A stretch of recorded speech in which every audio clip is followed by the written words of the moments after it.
सबसे पहले जो कल की क्लास में हम लोग क्वेश्चन नंबर 7 को छोड़ दिए थे वो हम लोग पहले हल करेंगे, उसके बाद ये सेट नंबर 4 को भी स्टार्ट करेंगे। ठीक है, क्वेश्चन नंबर 7 आपको दिख रहा होगा, क्या क्या दिया गया है? 42 सेंटीमीटर त्रिज्या वाले वृत्त के उस त्रिज्या खंड का क्षेत्रफल दिया गया है, क्षेत्रफल पूछ रहा है। ठीक है, आपको ध्यान रखना है कि यानी कि ये जो है त्रिज्या दिया है, यानी कि आर दिया हुआ है 42 सेंटीमीटर, 42 सेंटीमीटर दिया हुआ है। इसका जो कोण दिया है थीटा का मान वो भी दिया है कितना, 30 डिग्री। ठीक है, तो बोला कि त्रिज्या खंड का क्षेत्रफल क्या होगा। एक बात बता देना चाहते हैं कि त्रिज्या खंड का जो क्षेत्रफल होता है वो होता है पाई आर स्क्वायर थीटा बटे 360 डिग्री। अब आपको यहाँ से निकाल लेना है, बताइए पाई का मान कितना आएगा, 22/7 आएगा, और इंटू आर का स्क्वायर मतलब 42 का स्क्वायर, तो 42 गुना 42 ले देंगे क्या, 2 बार 42 इंटू 42, और इंटू थीटा का मान कितना है तो वो है 30 डिग्री लिखेंगे 30। अब बटे में कितना है 360, 360 बटे में है। देखिए ये कटेगा जी, 3 से 0 कटेगा, 3 से कटेगा ये 12 बार में, और ये 7 से कटेगा 6 बार में, और 6 से कटेगा 2 बार में, और 2 से कटेगा कितना 11 बार में। यानी कि जो कुल मिला के जो बचा है 11 इंटू कितना 42। अगर इसको गुना कर दिया जाए 6 से तो क्या इसका आंसर आएगा, वो आएगा 2 4 और 2 242 इसका सही आंसर होगा। ठीक है, इस क्वेश्चन का जवाब जो है 242 सेंटीमीटर स्क्वायर इसका आंसर हो जाएगा। तो अब चलिए सेट नंबर 4 को स्टार्ट करते हैं क्वेश्चन नंबर 1 से। क्वेश्चन नंबर 1 आपके सामने है, सॉल्यूशन इधर कराने वाले हैं। ठीक है, चलिए क्वेश्चन नंबर 1 क्या बोल रहा है कि देखिए ध्यान से, किसी एपी का 5वां पद और 9वां पद का क्रमशः दिया हुआ है 43 और 79, तो समांतर श्रेणी ज्ञात करना है। अगर आप एपी का थ्योरी नहीं पढ़े तो जाइए, लिंक दिया है डिस्क्रिप्शन में, वहां जाके आप एपी का थ्योरी पूरा पढ़ सकते हैं। 2 क्लास में मैंने पूरा थ्योरी को बताया अच्छे से। और देखिए यहाँ पे सबसे पहले क्या करेंगे, तो 5वां पद को हम लोग लिखते कैसे हैं, 5वां पद को लिखते हैं a plus 4d, a plus 4d बराबर का जो मान दिया है वो दिया है 43, इसको मान लेंगे समीकरण 1। ठीक है, 9वां पद को हम लोग कैसे लिखेंगे, लिखेंगे a प्लस 8d, और इसका बराबर का मान दिया है 79, ये समीकरण 2 है। ठीक है, ध्यान से देखिए, अब हम लोग क्या करेंगे, लिखेंगे समीकरण 1 तथा 2 से, समीकरण 1 तथा 2 को घटाने पर, 2 को घटाने पर, ठीक है, घटाने पर, अब हम लोग यहाँ से क्या करेंगे, इसको घटाएंगे समीकरण 1 से समीकरण 2 को।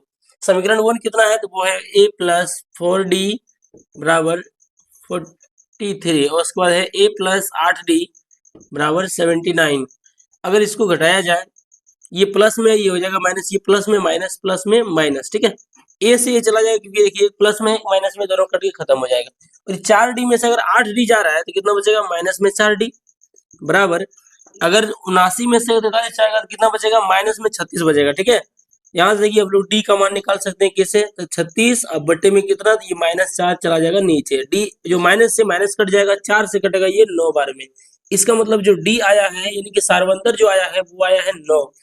हम लोग का जो सार्वंतर है वो 9 आ चुका है, यानी कि डी का मान 9 आ गया है। उसके बाद हम लोग को जो है ए का मान ज्ञात करना है, डी का मान पता है, ए का मान निकालना है। कैसे निकालेंगे ए का मान, तो इसी डी का जो मान है वो समीकरण 1 में रख देंगे या समीकरण 2 में रख देंगे, जो आसान लगे उसको कर देना है। समीकरण 1 ही आसान है, तो हम लोग क्या करेंगे, लिखेंगे डी का मान, डी का जो वैल्यू है वो समीकरण 1 में रख देंगे, समीकरण 1 में रखने पर, ठीक है, 1 में रखने पर बताइए समीकरण 1 कितना है तो वो है a प्लस 4d बराबर में कितना है 43। ए का जो मान है वो कितना है नहीं पता है, यानी कि गुना 4d, डी का मान पता है, डी का मान है 9 बराबर में दिया हुआ है 43। अब बताइए यहाँ से क्या होगा, a प्लस 4 गुना 9 कितना हो जाएगा 36, अब बराबर में कितना हो जाएगा 43। अगर यहाँ से जो a का मान निकाला जाए तो ये 36 उधर जाएगा, घट जाएगा क्या, पहले से 43 है, उधर जाके हो जाएगा -36। अब बताइए क्या हो जाएगा, अगर 43 में से 36 घटाया जाए तो कितना आएगा, वो आएगा 7, यानी कि ई का जो मान है 7 आ चुका है, मतलब प्रथम पद भी यहाँ पे आ चुका है। हम लोग को निकालना है एपी। हम लोग एपी कैसे निकालेंगे, सबसे पहले पहला पद को कैसे लिखते हैं, लिखते हैं ए, दूसरा पद को तो बोलेंगे ए प्लस डी, तीसरा पद को तो बोलेंगे ए प्लस 2d, ऐसे करके हम लोग जो है एपी निकालते हैं। अब बताइए पहला पद कितना है 7 दिया है, 7 लिख देंगे। फिर क्या है दूसरा पद a प्लस डी, ए कितना है 7 है, और d कितना है तो वो d है 9, कोमा a कितना है 7 है, प्लस में 2d, तो 2 इंटू डी का मान है 9। ठीक है, इस तरह से हम लोग जो है और आगे पद निकाल सकते हैं। बताइए यहाँ पे क्या हो जाएगा, 7 7 और 9 कितना हो जाएगा 16, और कोमा कितना हो जाएगा ये देखिए 9 दूनी 18, 18 7 कितना हो जाएगा 25, यानी कि देखिए आंसर कितना आया इसका 7 16 डॉट डॉट 25 डॉट डॉट आगे जाते रहेगा ये, ठीक है ना, कोई दिक्कत नहीं है। ये हमारा एपी का आंसर आ चुका है 7 16 25 डॉट डॉट डॉट डॉट अंत तक, ठीक है, जहां पर आप जहां तक निकाल सकते हैं वहां तक निकाल सकते हैं।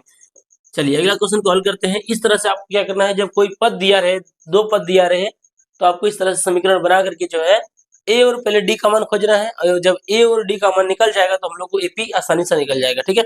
पहले प्रथम पद, फिर दूसरा पद, तीसरा पद, ऐसे करके निकाल लेंगे। सवाल नंबर 2 पे चलते हैं। किसी बाह्य वृत्त P से वृत्त पर PA और PB दो स्पर्श रेखा खींचिए। देखिए अगर बोले कि वृत्त है, एक वृत्त है, इस पर अगर देखिए स्पर्श रेखा की बात करें, स्पर्श रेखा, स्पर्श रेखा दो तरह से होती है, एक आंतरिक और एक बाह्य। इससे ऑब्जेक्टिव आता है कि बताइए एक वृत्त पर बाह्य से कितना स्पर्श रेखा खींची जा सकती है, और अंदर से कितनी खींची जा सकती है, और उसकी सतह पर कितनी खींची जा सकती है। ध्यान से देखिएगा, जब बाहर की बात करेगा, ये इससे सिर्फ दो ही स्पर्श रेखा खींच सकते हैं, दो स्पर्श रेखा सिर्फ, एक ऐसे। अगर बाह्य बिंदु की बात करेगा तो दो स्पर्श रेखा खींच सकते हैं कुछ इस तरीके से, जैसे कि बाहर से स्पर्श रेखा खींची जाती है पीए और पीबी। देखिए ये पीए और ये पीबी, ठीक है, ये कुछ इस तरीका से खींचा गया है। और देखिए अगर अंदर से खींचने की बारी आ जाए तो अंदर से हम लोग जो है स्पर्श रेखा नहीं खींच सकते हैं। जैसे ही क्रॉस करेंगे तो ये छेदक रेखा बन जाएगा, यानी कट जाएगा। अंदर से कितनी कितनी स्पर्श रेखा, 0। अंदर से स्पर्श रेखा की संख्या 0, बाहर से 2, और सतह पर से अनंत। देखिए यहाँ भी कर सकते हैं, यहाँ भी कर सकते हैं, यहाँ भी कर सकते हैं, ऐसे करते करते अब जितना चाहे उतना कर सकते हैं। मतलब सतह पर बोलेगा तो अनंत बोलेंगे, बाहर से बोलेगा 2 रेखा बोलेंगे, और अंदर से 0, ठीक है। चलिए अब इस सवाल में क्या दिया गया है कि पीए का जो मान है वो 8 सेंटीमीटर है। कितना है, तो 8 सेंटीमीटर है। बताइए पीबी का मान क्या होगा, ये पीबी का मान पूछ रहा है। ध्यान से देखिए, जब भी वृत्त की बात हो, अगर स्पर्श रेखा की बात हो, ध्यान रखिए जब बाहर से खींचा जाता है तो दोनों स्पर्श रेखा बराबर होती है, यानी कि जितना ये है उतना ही यही होगा। तो बताइए पीबी का जो मान है वो कितना आएगा, ये पीबी जो है पीए के बराबर ही होगा, दोनों स्पर्श रेखा की लंबाई समान होती है, ठीक है। ये 8 है तो ये भी कितना होगा, 8 सेंटीमीटर। आई होप यहाँ तक आपको क्लियर हो गया होगा। चलिए क्वेश्चन नंबर 3 को सॉल्व करते हैं। इस 1000 मोस्ट इंपोर्टेंट क्वेश्चन का जो है चौथा दिन आज है, और हम लोग यहाँ पे 2 सवाल हल कर चुके हैं, और तीसरा सवाल आपके सामने है। फटाफट से जवाब दीजिए, अगर आपसे बनता है तो वीडियो रोक के फटाफट बनाइए उसको। चलिए क्वेश्चन नंबर 3 क्या बोल रहा है कि दो वृत्तों की त्रिज्याओं का अनुपात 5:7 है, क्षेत्रफलों का अनुपात क्या होगा। ध्यान से देखिए एक बात को, बताइए एक बार कि वृत्त का क्षेत्रफल क्या होता है पाई आर स्क्वायर। क्या होता है, पाई आर स्क्वायर। देखिए ये जो पाई है वो कॉन्सोनेंट, इसको इसके ऊपर ध्यान नहीं देते, सब जब भी रेशियो का सवाल आएगा तो जो ये एक्स्ट्रा होगा उस पर ध्यान नहीं देना है, ये साइलेंट रहता है। क्या होगा, आर स्क्वायर। त्रिज्या किसमें होती है, आर में। पूछा क्या जा रहा है, आर स्क्वायर की बात कर रहा है। कभी कभी आयतन होता है, लेकिन त्रिज्या से अगर आयतन में जाना हो तो क्या होता है, आयतन में क्यू होता है। देखिए कोई भी आयतन होगा उसमें क्यू होगा, क्योंकि लंबाई चौड़ाई ऊंचाई तीनों रहता है, उसमें क्यूब होता है। क्षेत्रफल में सिर्फ लंबाई चौड़ाई होता है, इसलिए उसमें आर होता है। अगर ये आर से आर स्क्वायर में जाना हो या तो आर क्यू में जाना हो, अगर जब भी आपको त्रिज्या दिया रहे और क्षेत्रफल पूछे और या तो आयतन पूछे, कैसे आपको ज्ञात करना है। देखिए अगर क्षेत्रफल पूछे तो आपको उसी को संख्या का स्क्वायर कर देना है, उसी का अगर क्यूब पूछे यानी कि घन पूछे यानी आयतन पूछे तो आपको उसका क्यूब कर देना है, पावर 3 कर देना है। लेकिन अगर ये आयतन दिया रहे और त्रिज्या पूछे तो क्या करेंगे, इसका क्यूब रूट कर देंगे, यानी कि घनमूल निकाल देंगे। जब क्षेत्रफल दिया रहे और त्रिज्या पूछे तो क्या करेंगे, उसका वर्गमूल निकाल देंगे, ठीक है। कभी ऐसा सवाल आएगा कि आयतन देगा क्षेत्रफल पूछेगा, पहले उसका त्रिज्या निकालना है फिर उसका स्क्वायर करना है, ठीक है। चलिए इस सवाल को हल करते हैं आसानी से। तो दो वृत्त है तो हम लोग क्या करेंगे, एक बड़ी आर मानेंगे एक छोटी आर मानेंगे। दोनों का जो मान यहाँ पे दिया हुआ है 5:7, ठीक है, ऐसा दिया गया है। बोल रहा है क्षेत्रफल का अनुपात क्या होगा। क्षेत्रफल में बताइए क्या होता है, क्षेत्रफल ये आर स्क्वायर, यानी क्या होगा, यहाँ पर होगा आर स्क्वायर अनुपात आर स्क्वायर। दोनों का स्क्वायर करेंगे 5 का स्क्वायर 25, 7 का स्क्वायर 49। ये हमारा आंसर आ चुका है। इतना ही सिंपल है ये सवाल, और ऑब्जेक्टिव में भर भर के पूछा जाता है, हर बार पूछा जाता है। क्वेश्चन नंबर 4 को देखते हैं कैसे होगा ये। क्वेश्चन नंबर 4 आपके सामने है। क्वेश्चन नंबर 4 को देखिए, 2x² प्लस 10x प्लस 8 बराबर 0 का इतना का जो शून्यक है वो शून्य का योगफल और गुणनफल क्या होगा। एक नई सवाल है, एकदम ध्यान से देखिए। सवाल आपके सामने कैसे हो जाएगा ये। 2x², देखिए 2x² प्लस में 10x प्लस में 8 है और बराबर में 0 है। बोल रहे कि शून्य का योगफल और शून्य का गुणनफल क्या होगा। दो घात बहुपद में जब भी अगर आपको शून्य का योगफल पूछे, मतलब कि अल्फा प्लस बीटा पूछ रहा है, और इसका सूत्र होता है -b/a। ठीक है, जब भी गुणनफल पूछे इसका मतलब अल्फा इंटू बीटा पूछ रहा है, इसका होता है c/a। अब हम लोग जो है ए बी सी क्या है वो पहले जानते हैं। देखिए, जो x² के बगल में रहेगा उसको बोलेंगे a, ठीक है। जो x के बगल में रहेगा उसको बोलेंगे b, और जिसमें x नहीं रहेगा उसको बोलेंगे c, ठीक है, इसको बोलेंगे c। उसका चिन्ह समेत लेंगे, वो चिन्ह किस में है, प्लस में है या माइनस में है, वो भी आपको लेना है। चलिए बताइए फटाफट से। अगर योगफल की बात करेंगे तो योगफल कैसे निकालेंगे, तो माइनस बी होता है, माइनस का पहले लिखेंगे माइनस। बी कितना है, तो बी होता है x के बगल में क्या है 10 है, लिखेंगे 10। ए कितना है, देखिए x² के बगल में 2 है तो लिखेंगे 2। 2 से ये कटेगा कितनी बार में, 5 बार में, यानी कितना आया -5। ये -5 आ चुका है। अगला देखते हैं गुणनफल की। गुणनफल क्या होता है, c/a। c कितना है, तो c देखिए यहाँ पे कितना है 8 है, लेकिन 8/a कितना है, तो 2 है, और ये 2 से कटेगा कितनी बार में, 4 बार में। क्या हम लोग का आंसर आया है, योगफल आया -5 और गुणनफल कितना आया है 4। इस तरीके से आपको जो है इस सवाल भी आपको हल करना है।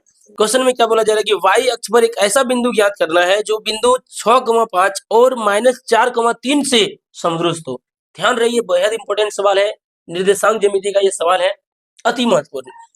ये बोल रहा है कि y अक्ष पर, ये देखिए y अक्ष है, x अक्ष ऐसे होता है। ये बोल रहा है कि y अक्ष पर एक ऐसा बिंदु है, एक ऐसा बिंदु को पता नहीं है क्या है, हम लोग इसको मान लेंगे ये a है यहाँ से और यहाँ पर b है। ये y अक्ष पर एक ऐसा बिंदु है जो इतना इतना को समदृष्ट करे। देखिए हम लोग मान लेंगे y अक्ष पर, मानो यहाँ एक बिंदु है, बीच में मानता है ऐसे। देखिए समदृष्ट की बात हो, दोनों बीच भाग में काटता है उसको, यानी ये बिंदु अगर मान लेते हैं, इसको P मान लेते हैं फिलहाल के लिए। ये कितना हो सकता है, ये दिया हुआ है, कितना दिया हुआ है, पहला दिया है 6,5, दूसरा दिया है b भी दिया है -4,3। बोले इसको समदृष्ट कर रहा है, कितना है, तो y अक्ष पर। देखिए जब भी y अक्ष की बात करेगा तो इसका मतलब y के ऊपर ऊपर जाएगा या नीचे जाएगा, y का मान बढ़ेगा घटेगा, लेकिन x को प्रभाव नहीं पड़ेगा। मतलब x कितना रहेगा, x रहेगा 0। जब x अक्ष की बात करेगा तो x बढ़ेगा घटेगा, y का मान 0 रहेगा। यहाँ पे बोला है कि y का मान, तो y के बदले में हम लोग कुछ मान रखेंगे, वो पता नहीं है तो हम लोग क्या करेंगे, इसको y रख लेंगे, लेकिन x की बात ही नहीं हो रहा है तो x को 0 कर देंगे, ठीक है। अब ये समदृष्ट हो गया है। अब ये पूछिए, देखिए ये जो दूरी है वो बराबर होना चाहिए, दोनों के बराबर, मतलब PA बराबर PB होना चाहिए। समदृष्ट का मतलब यही होता है। हम लोग क्या करेंगे, पहले बीच की दूरी से हम लोग AP की बीच की दूरी निकालेंगे, फिर BP की बीच की दूरी निकालेंगे, फिर दोनों को बराबर करेंगे, आंसर हमारा आ जाएगा, ठीक है। चलिए पहले हम लोग निकालते हैं AP की बीच की दूरी, AP की बीच की दूरी, बीच की दूरी बताइए क्या हो जाएगा, ये हो जाएगा √अंडर क्या होता है, x2 - x1 का whole square plus y2 - y1 का होल स्क्वायर। ठीक है, क्लियर है यहाँ तक, आपको फॉर्मूला तो आना चाहिए, यही फॉर्मूला होता है, आपको ध्यान रखना है। देखिए अगर ये दोनों की बात करेंगे तो इसको x1 मानेंगे, इसको y1 मानेंगे, इसको x2 मानेंगे, इसको y2 मानेंगे, ठीक है। अब इधर नहीं जाना है, तो बताइए हम लोग क्या करेंगे। देखिए x2 है, मतलब x1 यहाँ होगा तो x2 यहाँ होगा, 0 है तो 0 माइनस x1, x1 कितना है, x1 है 6, तो 6 का हो जाएगा यहाँ पे होल स्क्वायर प्लस y2, ये y1 ये y2, y2 कितना है, तो y2 को माने है y माइनस y1 कितना है, तो y1 है 5, लिखेंगे 5 का, फिर इसका स्क्वायर हो जाएगा। यहाँ पर कोई दिक्कत कोई समस्या नहीं होनी चाहिए। चलिए इसको हम लोग देख लेते हैं एक बार, ये क्या होगा। देखिए अगर 6 में से 0 में से 6 जाएगा तो कितना आएगा, वही -6 बचेगा, इसका स्क्वायर बच जाएगा। और ये देखिए क्या है, ये कुछ दिख रहा है आपको, ये a - b का होल स्क्वायर नहीं लग रहा है, इसको तोड़िए उस तरह से, क्या होता है a² प्लस b², b का यानी b² मतलब 25 और -2ab, तो -2ab, 2 हो गया, a हो गया, b हो गया, एक ना कितना होगा 10 y, ठीक है। इसको a - b के ऊपर तोड़ लीजिएगा, यहाँ पे आएगा -2ab। अब यहाँ से देखिए यहाँ पे कुछ तो होगा, एक बार और होगा यहाँ पे। अब ये बताइए रूट के अंदर में क्या क्या बचेगा। अभी माइनस का स्क्वायर प्लस 6 का स्क्वायर 36, ठीक है। y² प्लस में कितना है 25 है, और माइनस में कितना है 10y है। एक बार और इसको करेंगे यहाँ से, क्या कि y² को लिखेंगे पहले, उसके बाद लिखेंगे फिर x वाला, ये y वाला 10y। और बताइए क्या होगा, 36 और 25 जोड़ेंगे कितना आएगा, बताइए तो फटाफट से। 36 और 25 को जोड़ेंगे तो 41 41 5 61 हो जाएगा क्या, 61 हो जाएगा क्या, 61 होगा ना। 61 हो गया, ठीक है ना। अब हम लोग जो है एपी के बीच की दूरी निकाल चुके हैं, अब हम लोग जो है बीपी के बीच की दूरी निकालेंगे, ठीक है। बीपी या तो पीबी, हम लोग क्या करेंगे, बीपी की बीच की दूरी निकालेंगे, बीपी की बीच की दूरी। समदूरस्थ का मतलब होता है कि दोनों बराबर होना चाहिए, मतलब ये अगर इतना बड़ा है बीच में काटेंगे तो ये दोनों आपस में क्या है, समदूरस्थ है, बराबर बराबर बांट दिए हैं, कोई भेदभाव नहीं हुआ है। उसी प्रकार हम लोग बीपी की बीच की दूरी निकालेंगे, फिर उसका फॉर्मूला तो वही होगा, root under x2 minus x1 का होल स्क्वायर प्लस में y2 माइनस y1 का होल स्क्वायर। कोई दिक्कत समस्या नहीं होनी चाहिए। अब बताइए x2 कौन है, अब इसकी बात नहीं करेंगे तो ये हमारा x1 हो जाएगा, ये हमारा x2 हो जाएगा, ये हमारा y1 हो जाएगा, ये हमारा y2 हो जाएगा। यहाँ बात करेंगे किसका, पहले हमको चाहिए x2 चाहिए, x2 कितना है, ये x2 देखिए यहाँ पे कितना है, माइनस में 4 है, और माइनस x1 कितना है, x1 कितना है हमारा 0 हो जाएगा यहाँ पर, इसका कर देंगे स्क्वायर, प्लस में y2 कितना है, तो y2 हमारा है 3, यहाँ पे y2 है, y2 हमारा है 3 और माइनस y1 कितना है, तो y1 को माने हैं सिर्फ y, तो हम लोग यहाँ क्या करेंगे y का y लिख देंगे, ठीक है, स्क्वायर कर देंगे इसका, जैसे का तैसे करते रहना है। देखिए 4 में अगर -4 -0 कितना आएगा, तो वो -4 ही रहेगा, 0 से कोई फर्क नहीं पड़ेगा, 3 में से y तो जाएगा नहीं, ये यानी कि यहाँ पर देखिए फिर से क्या हो गया, a माइनस बी का होल स्क्वायर, फिर से उसी तरह तोड़ेंगे, a का स्क्वायर माइनस प्लस बी का स्क्वायर माइनस 2ab, 2ab यानी कितना हो जाएगा 6y, ठीक है। 3 का स्क्वायर हम लोग भी कर सकते हैं, कितना 3 का स्क्वायर कर सकते हैं 9, यहाँ पर लिख देंगे 9, ठीक है। अब ये बताइए कि क्या हो जाएगा, माइनस का स्क्वायर प्लस 4 का स्क्वायर 16, प्लस में 9 प्लस में y स्क्वायर और माइनस में 6y। यहाँ से भी हम लोग क्या कर सकते हैं, लिखेंगे पहले y स्क्वायर वाला पार्टी को, माइनस में 6x 6y, और ये देखिए 16 9 जोड़ेंगे कितना आएगा, तो ये आएगा 25। अब यहाँ तक क्लियर हो गया है। असमदूरस्थ का मतलब क्या होता है, समदूरस्थ है इसका मतलब क्या है, इसका मतलब है एपी बराबर एपी बराबर एपी बराबर बीपी, एपी बराबर बीपी, दोनों को बराबर कर देंगे। एपी कितना है, एपी हम जस्ट निकाले थे, कितना है, रूट अंडर कितना है, तो लिखेंगे वाई स्क्वायर माइनस में 10y और प्लस में 61। बीपी कितना है, दोनों को बराबर कर देंगे, बीपी भी जस्ट निकाले हम लोग, कितना Y square minus 6y plus में 25। अब देखिए यहाँ पे क्या हो जाएगा, ये सवाल बहुत ही, देखिए अब हम लोग यहाँ से क्या करेंगे, दोनों तरफ का जो है रूट निकालेंगे। रूट कैसे निकाल सकते हैं, वो स्क्वायर करके, स्क्वायर करते रूट खत्म हो जाता है, पता है ना आपको। तो दोनों तरफ क्या लिखेंगे, दोनों तरफ वर्ग करने पर, दोनों तरफ जैसे ही वर्ग करेंगे रूट ब्लास्ट। अब अगर यहाँ पे रूट इधर से ब्लास्ट हो गया तो क्या बचा, देखिए अंदर में बचा वाई स्क्वायर माइनस 10y और प्लस में 61। उधर क्या बचा, जब इसका रूट ब्लास्ट हुआ तो क्या बचा, वो बचा वाई स्क्वायर माइनस में 6y और प्लस में 25। अगर यहाँ से देखा जाए तो क्या हो जाएगा, चलने वाले, अब यहाँ से क्या हो जाएगा, पीलिए छोड़ने तो पीलिए। अब यहाँ से क्या हो जाएगा, देखिए सबको एक तरफ पहले करना है, उधर 0 छोड़ देना है, सबको एक तरफ कर लेते हैं। क्या हो जाएगा, Y square minus 10y plus में 61, और ये वाई स्क्वायर जाएगा, क्या होगा वाई स्क्वायर और प्लस में हो जाएगा 6y, सबका चिन्ह बदल जाएगा, ठीक है। और ये 25 इधर आएगा तो क्या होगा, माइनस में 25, बराबर में कुछ नहीं बचा तो कितना, 0 0। अब देखिए ये वाई स्क्वायर प्लस में वाई स्क्वायर माइनस में दोनों छांट देना है। अब देखिए कि 10y माइनस में है, 6y प्लस में है, कैसे होगा, दोनों वाई वाई है तो कैसे, -10 प्लस 6 कितना होगा, तो -4, आपको पता होना चाहिए, -4y, वो बताइए क्या। अब देखिए 61 में से अगर 25 जाएगा तो कितना बचेगा, 61 में से 25 चला जाएगा तो कितना बचेगा, जल्दी बताइए। तो बचेगा कितना 6, और यहाँ पे कितना बचेगा 3, 36 बचेगा, क्या 36 बराबर में कितना 0। अब देखिए यहाँ से क्या करना है, लिखेंगे 4y माइनस में, और ये 36 को उधर भेज देना है, तो कितना हो जाएगा माइनस में 36। अगर यहाँ से y का मान निकाला जाए तो क्या आएगा, -36, अब बटे कितना माइनस में 4y, सॉरी y नहीं होगा, यहाँ पे सिर्फ -4 होगा, यहाँ से माइनस कट जाएगा, 4 से कटेगा, ये 9 बार में कितना होगा y का मान, y का मान जो हो गया वो हो गया है 9, ठीक है, y का मान 9 आ चुका है। वो बिंदु हमारा P है, तो वो बिंदु कितना है, बिंदु हम लोग माने हैं P 0, y यानी कि 0, y 0, y माने हैं। अब बताइए आंसर कितना आएगा इसका, इसका आंसर कैसे आएगा, देखिए P का लिखेंगे, तो बिंदु हमारा क्या होगा, बिंदु हमारा ज्ञात करना है, सिर्फ देखिए x तो 0 है, x में तो कोई दिक्कत नहीं है, लेकिन y का जो मान हम लोग y माने थे उसका मान आ चुका है कितना 9, यानी कितना आंसर आएगा, ये आंसर आएगा कितना 0,9, इसका सही आंसर है। यानी कि जो ये बिंदु समदूरस्थ कर रहा है वो कर रहा है 0,9 पर, आप सभी को आ गया होगा। कभी x के मान भी पूछ सकता है, x बोलेगा तो x करेंगे, y 0 रखेंगे, तो x का मान आएगा, y 0 रखना है, ठीक है, क्लियर है, सब कुछ ठीक है। चलिए क्वेश्चन नंबर 6 पर चलते हैं। क्वेश्चन नंबर 6 आपके सामने बहुत ही इंपॉर्टेंट क्वेश्चन है, ये सवाल आपको ऑब्जेक्टिव में बेहतर तरीके से पूछा जाएगा। क्या पूछा जा रहा है कि अल्फा बराबर बीटा, देखिए अल्फा का मान बराबर बीटा का जो मान है वो दिया हुआ है 60 डिग्री, और आपको पूछा है कि cos अल्फा माइनस बीटा का मान क्या होगा। देखिए कितना सिंपल है ये। cos अल्फा माइनस बीटा का जो मान है वो क्या हो जाएगा, बहुत लोग गलती करके आते हैं, क्या होगा देखिए, अल्फा का मान कितना है, देखिए दोनों का मान 60-60 दिया, यानी कि अल्फा भी बराबर है और बीटा भी बराबर है, यानी कि दोनों का जो मान है वो 60 डिग्री है। तो क्या करेंगे हम लोग, 60 में से 60 को माइनस करेंगे, क्योंकि अल्फा का मान भी 60 है, बीटा का मान भी 60 है। अगर इसको घटाया जाए क्या होगा बताइए, 60 में 60 गया 0 डिग्री। अब बताइए एक चीज कि cos 0 का मान कितना आएगा, cos 0 का मान आता है 1, इसका आंसर कितना हो गया 1, इसका सही जवाब है। ठीक है, चलिए क्वेश्चन नंबर 7 पे चलते हैं। क्वेश्चन नंबर 7 आपके सामने है, किसी वृत्त को दो अलग अलग बिंदुओं पर प्रतिच्छेद करने वाली रेखा को क्या कहते हैं। देखिए एक वृत्त है, इसको अगर दो भाग में काटा जाए या फिर इस तरह से हो जाए या फिर दो बिंदु पर कट जाए, ठीक है ना, इसको बोलेंगे छेदक रेखा। क्या बोलते हैं, छेदक रेखा, छेदक रेखा, ध्यान रखिए इसका बोलते हैं छेदक रेखा। चलिए क्वेश्चन नंबर 8 पे चलते हैं, बहुत ही इंपॉर्टेंट सवाल ये ऑब्जेक्टिव में, ये दोनों सवाल ऑब्जेक्टिव के लिए बहुत इंपॉर्टेंट है। जब भी दो बिंदु पर प्रतिच्छेद करता है तो वो होता है उसका छेदक रेखा, वो छेद कर देता है इसमें, ठीक है, वृत्त में छेद कर देता है, उसको बोल रहे हैं छेदक रेखा।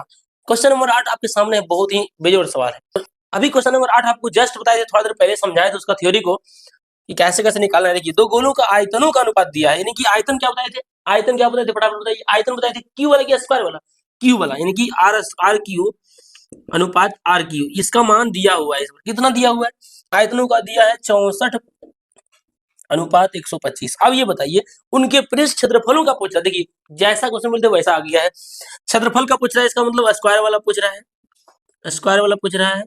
कैसे निकालेंगे इसको, सबसे पहले क्या करेंगे, सबसे पहले इसमें क्या करेंगे, हम लोग को पहले त्रिज्या निकालना पड़ेगा, यानी कि आर में निकालना है। चलो चलो, सबसे पहले देखिए क्यू से जाना है स्क्वायर में, वैसे नहीं जाएंगे, पहले क्या करेंगे, पहले इसका लोग त्रिज्या निकालेंगे फिर इसका स्क्वायर निकालेंगे। ठीक है, तो बताइए एक चीज, अगर क्यू है उसका त्रिज्या निकालना, क्या करेंगे हम लोग, क्यूब रूट निकालेंगे, मतलब घन निकालेंगे। 64 किसका क्यू है या फिर 64 घन क्या होगा, 64 का जो घन होगा, घनमूल होगा वो होगा 4, और 125 का जो घनमूल होगा वो होगा 5, यानी कि जो त्रिज्या है वो 4 और 5 आ चुका है। इसका बोला क्षेत्रफल क्या होगा, क्षेत्रफल में क्या करेंगे हम लोग, स्क्वायर करते हैं, स्क्वायर करते हैं, बताइए 4 का स्क्वायर कितना हो जाएगा 16 अनुपात, और 5 का स्क्वायर कितना हो जाएगा 25, क्या हो जाएगा 25, ये हमारा आंसर है 16 अनुपात 25। ऐसे सवाल ऑब्जेक्टिव में आते रहते हैं बहुत ही बेहतरीन तरीके से। चलिए क्वेश्चन नंबर 9 को सॉल्व करते हैं। क्वेश्चन नंबर 9 में क्या बोला जा रहा है, यदि किसी घन के विकर्ण की लंबाई 2√3 है, इसके कोर की लंबाई ज्ञात करें। घन की जो है इसमें विकर्ण दिया हुआ है, ठीक है, घन का विकर्ण दिया हुआ है, कोर की लंबाई पूछ रहा है, विकर्ण दिया हुआ है 2√3, बोला कि कोर क्या होगा, कोर माने भुजा पूछ रहा है, क्या पूछ रहा है भुजा। अब बताइए घन का जो विकर्ण वो क्या होता है, घन का विकर्ण क्या होता है जल्दी बताइए, घन का विकर्ण बराबर फॉर्मूला क्या होता है, यानी कि देखिए यहाँ पे घन का विकर्ण दिया हुआ है, कितना दिया है तो वो दिया है 2√3। अब इधर आपको क्या करना है, घन का विकर्ण लिखना है, क्या होता है √3 गुनी भुजा, क्या होता है √3 गुनी भुजा, बराबर में क्या दिया है 2√3।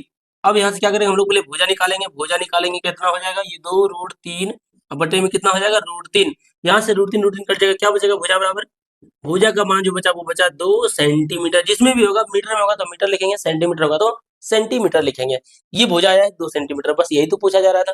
क्वेश्चन नंबर 10 को सॉल्व करने से पहले हम लोग एक आपको होमवर्क दे रहे हैं, वो होमवर्क का जवाब आपको कमेंट बॉक्स में देना है। ठीक है, होमवर्क का सवाल आपको दिख रहा होगा, ये देखिए सवाल पूछ रहा है कि ये कैसी संख्या है, सम है, विषम है, अभाज्य है, भाज्य है, जो मतलब पूर्ण है, पूर्णांक है, जैसा भी कोई भी संख्या आपको जो लग रहा है ये संख्या है, वो आपको जवाब देना। ये जो है ये जो क्वेश्चन है वो कैसी संख्या है, ठीक है, आई होप यहाँ पे क्लियर हो गया होगा।